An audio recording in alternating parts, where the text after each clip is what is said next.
Hey guys, I'm Anna, and today I'm going to show you how to fix ABC app error code 012. So first of all, you need to make sure you're connected to a strong internet connection.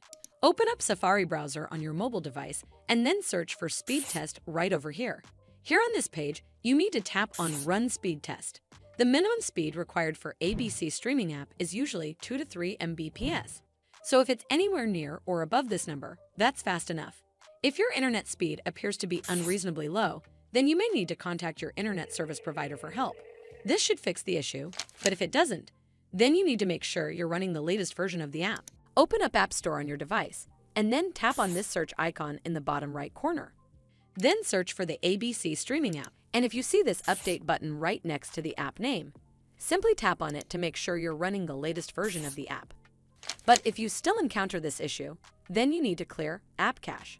Go to your device settings and then scroll all the way down to General and tap on it. Then tap on iPhone Storage.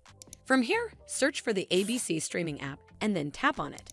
Once you're on this screen, you need to tap on Offload App. Tap again to confirm. It'll take a bit for processing, and then a reinstall button will show up. Simply tap on it to reinstall the app.